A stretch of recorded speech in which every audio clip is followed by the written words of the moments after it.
اعوذ باللہ من الشیطان الرجیم بسم اللہ الرحمن الرحیم. Hello viewers, today we are going to talk about the development of aggression and psychosocial development of child. And we are going to talk about origins of aggression in infancy. It's a very important phase for the aggression development in individuals. And we'll see. There are certain individual factors.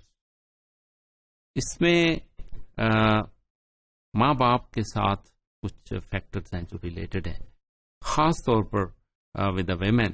And there is a phase in which pregnant women go through, that is the intrauterine environment. یعنی when the child is lying with the mother, اس وقت اس کے ساتھ جو environment develop ہوتا ہے، mother جس طرح سے اس کو ریئر اپ کر رہی ہوتی ہے اور اس کو اپنے جسم کا حصہ بناتے ہوئے اس کے اثرات اس پر مرتب ہو رہے ہوتے ہیں، اس میں بہت ساری چیزیں انوالو ہوتی ہیں. مثلا یہ ہے کہ وہ ایک ایسا انوائرمنٹ ہے جس میں اگر اس پریگننٹ وومن کے ساتھ ایگریشن اختیار کیا جائے تو اس کے اثرات اس فیٹس پر پڑتے ہیں، اور پھر یہ ہے کہ اس کے اندر تبدیلی واقع ہوتی ہے. اور اس میں ہم دیکھتے ہیں کہ کچھ چینجز واقع ہوتی ہیں آن دا میٹرنل فیٹل ایکسس میں. اور اس میں خاص طور پر جو بات ہے، زیادہ جو ایکسٹرا یوز آف میڈیسنس، اس میں یہ ہے کہ اس کا زیادہ استعمال، ضرورت سے زیادہ یا ہائی فریکوینسی میڈیسن کا استعمال جو ہے نا، وہ اس کو بچے کو ایگریسو بنانے کے لیے اس پیش خیمہ ثابت ہو سکتا ہے. اور دوسرا یہ ہے کہ نیوٹریشنل فیڈ بیک اس کو اگر پراپر نہیں ملتا تو اس کمی کی وجہ سے بھی ایک خاص انوائرمنٹ ڈیولپ ہوتا ہے جو بچے کے اگریشن میں اہم رول ادا کرتا ہے. اس میں نیورو ہارمونل چینجز ہیں جو واقع ہوتی ہیں، یعنی کچھ ہارمونز ہیں جس میں ہم اس میں دیکھ رہے ہیں کہ کوٹروپن ریلیزنگ ہارمون ہے CRH ڈیورنگ پریگننسی، جس میں اس کا اضافہ ہو جاتا ہے. اور اس میں یہ ہے کہ ہائپو سینسٹیوٹی ہے ٹو سٹریس، اور باڈی سٹریس بڑھ جاتا ہے.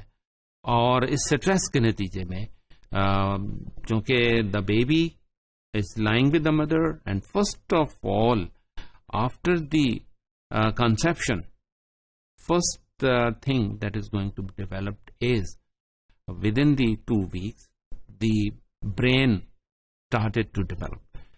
brain activity سب سے پہلے متاثر ہوتی ہے، اور برین کا تعلق باقی باڈی کے ساتھ ہوتا ہے. اور اسٹریسفل کنڈیشن میں brain is controlling every thing. تو برین ایکٹیویٹی کو نارمل رکھنے کے لیے ہمیں ان چیزوں پر غور کرنا ہے کہ یہ انوائرمنٹ سموتھ رہے، اس کی میڈیکیشنز اور باقی چیزیں ہم انشاءاللہ آگے جا کر اس کو مزید ڈیفائن بھی کریں گے.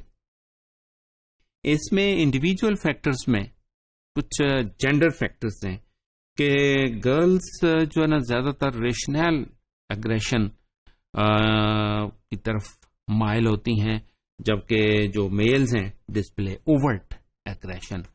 اور اس کا تعلق جو ہے وہ بچے کے ساتھ بھی منسلک ہوتا ہے کہ whatever the aggression is being shown before the child, اسی طرح اس کے اثرات اس پر مرتب ہوتے ہیں.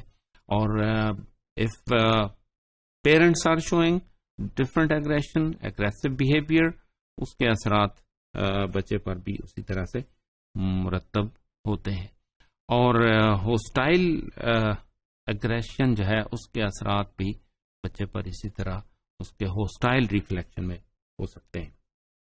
اس میں ہم دیکھتے ہیں کہ ٹیمپرامنٹس اینڈ ایموشنل ٹریٹس ہیں، جیسے فیلنگ آف اینگر ہے، ریج ہے، اور shame with the lack of empathy ہے.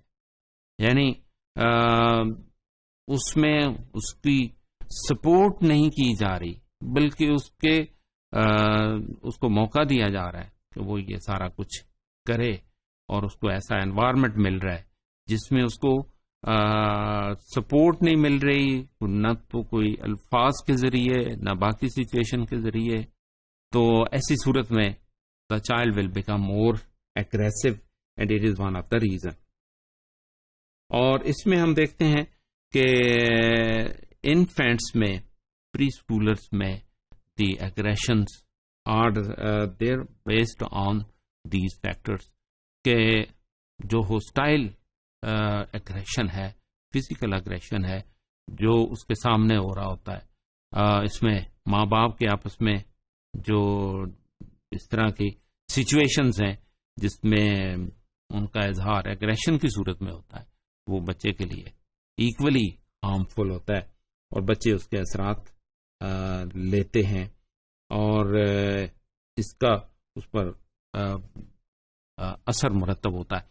اسی طرح ہم دیکھتے ہیں کہ ٹیمپرامنٹ کے اثرات بھی بیہیویئر پر منتقل ہوتے ہیں. اب ٹیمپرامنٹ یہ ہے کہ کچھ انوائرمنٹ کی وجہ سے، کچھ پیرنٹل ریفلیکشنز کی وجہ سے، انٹریکشن کی وجہ سے، کچھ فیملی کے انٹریکشن کی وجہ سے جو لہجہ وہ اختیار کرتے ہیں، جس طرح سے وہ آپس میں بولتے ہیں، اسی طرح وہ بچے کے لہجوں پر بھی اثر انداز ہوتا ہے. اور پھر یہ ہے کہ اس میں بیہیورل ڈیفیکلٹیز سامنے آتی ہیں. مثلا بچہ یہ ہے کہ وہ بات مانے گا نہیں، بات کو سنے گا لیکن ایکٹ اس طرح سے نہیں کرے گا جس طرح سے ہم چاہتے ہیں. یا پھر یہ ہے کہ دیکھا جائے تو انفینسی سٹیج میں بچے کے ساتھ جس طرح کا انوائرمنٹ، جس طرح کے اس کے ساتھ پولائٹنس، اس کے نیڈس کو فلفل کیا جائے گا، تو وہ نیڈس فلفلمنٹ اسے پازیٹیو بیہیویئر ریفلیکشن کی طرف لے جاتی ہے. اور اگر ہم اس کی جو بیسک نیڈز ہیں، اس میں فزیولوجیکل نیڈز بھی ہو سکتی ہیں، اس میں اس کی سائیکولوجیکل نیڈز بھی ہو سکتی ہیں، اس میں اس کی ایموشنل نیڈز بھی ہو سکتی ہیں. تو ان کو اگر پراپر فلفل کیا جائے تو بچہ ایگریشن کنٹرول کرنے میں کمفرٹیبل رہتا ہے. Thank you very much.